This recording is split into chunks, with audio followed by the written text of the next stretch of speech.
Freemasonry. Its name is legendary. Its origins are steeped in myth. Historically, Masonry is descended from the craft guilds of the medieval stonemasons. Mythologically, the origins of its rituals are found in the monumental building projects described in the Old Testament of the Bible, the Tower of Babel, and the Temple of Solomon. When a man joins a Masonic lodge, like the ancient craft guilds of old, he first becomes an entered apprentice, then a fellow craft, and finally a master mason. But at the end of the third degree, the new master mason is told that the master's word has been lost. There is a place and time for the master mason to discover that lost word. For the Freemason who is in search of deeper knowledge and enlightenment, there is more, much more, and his journey has only begun. It is generally believed that the city of York in the north of England is the origin of what became modern Freemasonry. The first guilds of stonemasons were organized here, possibly as early as 600 A.D. King Athelstan, Alfred the Great's grandson and the acknowledged first king of all England, chartered the first Grand Lodge of Masons at York over 1,000 years ago, in 926 A.D. From that day to this, York has been revered as a place of origin of the Freemasonry we practice today. The York Rite is actually a comprehensive term used for 3 cooperative groups that confer a total of 10 degrees in the United States.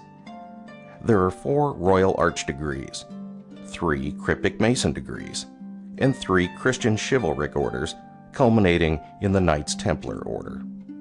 The degrees and orders making up the York Rite are considered concordant to the first 3 Masonic degrees, meaning they confer additional ceremonies that enlarge and expand on the first 3 lodge degrees. They're not considered higher in rank or importance than the Master Mason degree, and not every Mason goes on to take these degrees. Think of them more as continuing your Masonic education. They are additional steps on the path to Masonic light.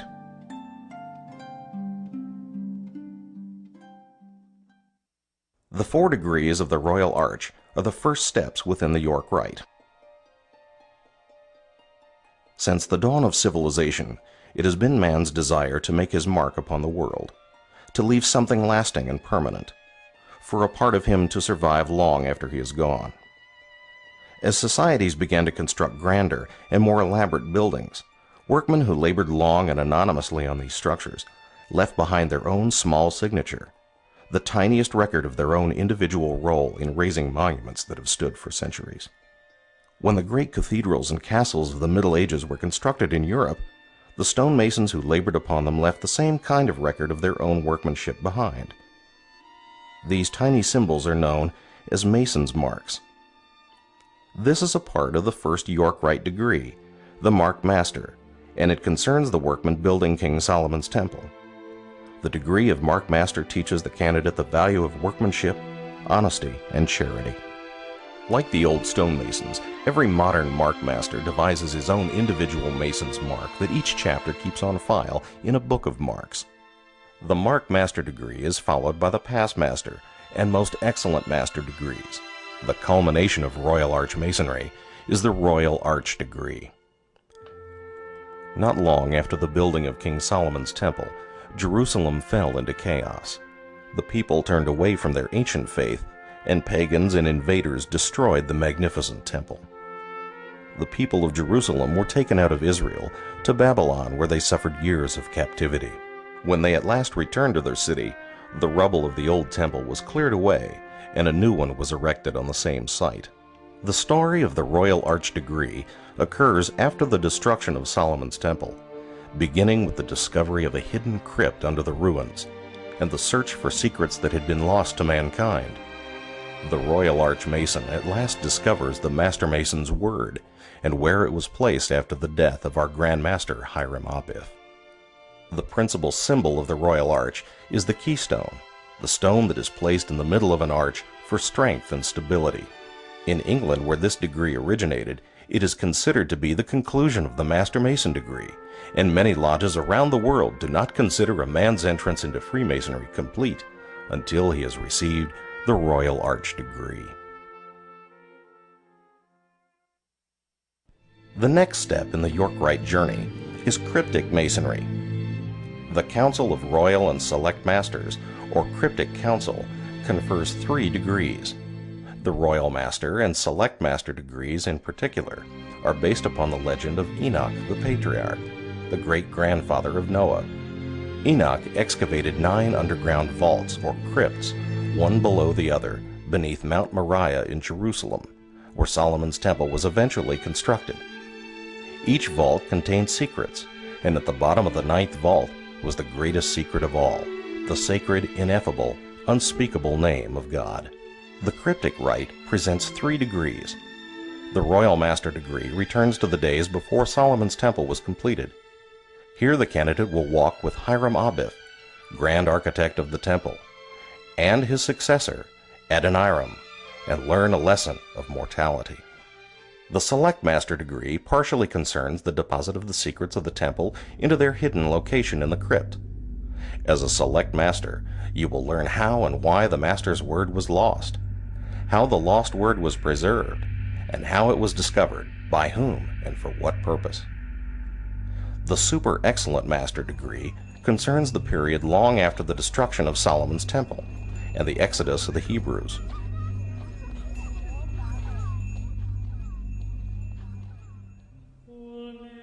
In 1118, the King of Jerusalem, Baldwin II, organized the Poor Fellow Soldiers of Christ and the Temple of Solomon to protect the Christian pilgrims throughout the Holy Land. These Knights Templar, as they were more commonly known, were the first warrior monks who took vows of poverty, chastity, and obedience, and yet were renowned for their fierce courage in battle. Their formation, their deeds, their sudden destruction, and the mysteries surrounding them have created a legend that has fascinated the world for 9 centuries. The Templars took the obligations of chivalry farther than any man had before them, pledging themselves both to chivalric virtue and to the monastic vows that governed their faith. These fierce knights were bound by words that sometimes seem to have been lost to our modern society: duty, honor, fealty, courage. These are words that still ring with eternal truth in the rituals and traditions among today's Knight Templar. The modern Knights Templar is a Christian chivalric order, and it is unlike any other order of Freemasonry. It stands for the noblest principles in individual life and the highest standards of good government. Because of their 900-year tradition and heritage, the modern Knights Templar remain defenders of the faith, just as knights of old. And it is the only branch of Freemasonry that requires a Mason to be a Christian, or to agree to defend the Christian faith. In keeping with the methods of chivalry, the Knights Templar do not confer degrees. Rather, the steps in the Templar commandery are called orders. The modern candidate is first made a Knight of the Red Cross, then a Knight of Malta, and finally dubbed a Knight Templar. Most Masons who have experienced them regard the Knight Templar order as the most personally affecting of all the rituals in Freemasonry, and it draws on centuries of ceremony and mysterious symbolism. Today, the Knights Templar of the York Rite display their courage and goodwill by organizing fundraising activities. They support Masonic youth groups, and they raise millions of dollars for medical research and educational assistance. And their world-renowned drill teams are often the public face of Freemasonry in parades and other celebrations. The Royal Arch Chapter, the Cryptic Council, the Knights Templar Commandery, all part of the York Rite of Freemasonry. The York Rite is a fun, diverse, and fascinating path on a Mason's search for knowledge and personal growth. It is rich in symbolism and history, and it links the modern Freemason with hundreds of years of history and thousands of years of legend. The York Rite Mason has a whole new world of ritual, tradition, and knowledge ahead of him. The journey that begins at the altar of his Masonic lodge is a journey that truly never ends. But the next step for a Freemason in search of Masonic light should be into the world of the York Rite.